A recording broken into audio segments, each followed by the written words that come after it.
அனைத்து சகோதர சகோதரிகளுக்கும் எனது அமுத தமிழ் வணக்கம். இன்னைக்கு இறைவனை அதிகம் நினைப்பது யார் அப்படிங்கிற தலைப்பு. பாண்டவர்களில் வில் வீரனான அர்ஜுனன் மகன் அபிமன்யுவின் இல்லத்துக்கு வந்தார் ஒரு முனிவர்.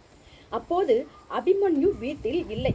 அப்போது இருப்பினும் அப்போ வந்துட்டாது அப்படிங்கிறதுனால அவருடைய மனைவி அன்புடன் வரவேற்றார். உத்தரை, அபிமன்யுவின் மனைவி உத்தரை வரவேற்றார். இதனால் மனம் மகிழ்ந்து உத்தரைக்கு ஆசி வழங்கிய முனிவர் வித்தியாசமான ஒரு கண்ணாடியை பரிசாக கொடுத்தார். அது எப்படி என்றால், அந்த மாய கண்ணாடியில் பார்ப்பவர் முகம் தெரியாது. பார்ப்பவருக்கு யார் பிரியமானவரோ அவரது முகம்தான் தெரியும். ஒவ்வொருவரும் தங்கள் மனதில் யாருக்கு அதிக இடம் கொடுத்திருக்கின்றனர் என்பதை அந்த கண்ணாடியை பார்த்து தெரிந்து கொள்ளலாம் என்றார். மாய கண்ணாடியை உற்று பார்த்தால் உத்தரை. அவளது இதயத்தில் வீற்றிருக்கும் கணவன் அபிமன்யு தெரிந்தான்.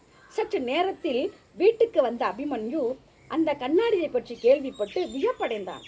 அவன் கண்ணாடியை பார்த்தபோது அவள் மனைவி உத்தரையின் முகம் தெரிந்தது.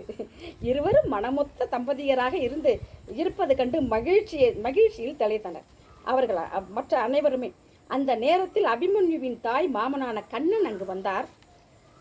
இரண்டு பேரும் ஏதோ ஒரு கண்ணாடியை பார்த்து ஆச்சரியப்பட்டு கொண்டிருக்கிறீர்களே, என்ன விஷயம் என்று கேட்டார்.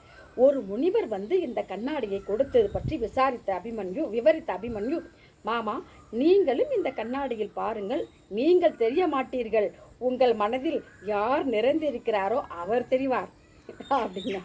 உங்கள் மனதை கவர்ந்தது என் அத்தை ருக்மணியா, பாமாவா என்று பார்க்கிறேன் என வேடிக்கையாக சொன்னான் அபிமன்யு.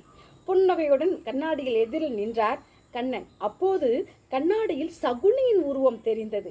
அபிமன்யுவும் உத்தரையும் அதை பார்த்து ஆச்சரியமடைந்தனர். இதென்ன விந்தை மாமா? பாமா ருக்மணியை விட உங்கள் மனதில் அதிகம் இருப்பது சகுனியா? பாமா ருக்மணி ரெண்டு அத்தையுமே இல்லாமல் உங்கள் கண்ணாடி முன்ன பார்த்தீங்கன்னா சகுனி தருகிறாரே, இது என்ன நம்ப முடியவில்லையே என்றான் அபிமன்யு. அபிமன்யு, என்னை வணங்குபவர்கள் கூட காரியமாக வேண்டும் அப்படிங்கிற போதுதான் என்னை நினைப்பாங்க. ஆனால் தூக்கத்தில் கூட என்னை வீழ்த்த வேண்டும் என்று துடிக்கிறான் சகுனி. எப்போதும் அவனுக்கு என் நினைவு, அதனால் எனக்கும் அவன் நினைவு என்றார். தீவிர பக்தர்களுக்கு தான் கடவுள் நினைப்பு எப்போதும் இருக்கும். சில பேர் ஆதங்கத்துடன் கடவுளுக்கு கண் இல்லையா, இப்படி என்னை சோதிக்கிறாரே என்பர். அது கடவுள் நிந்தனை இல்லை, நாம் பெரிதும் நம்பும் சக்தி நமக்கு கை கொடுக்கவில்லையே என்ற ஆதங்கம்தான்.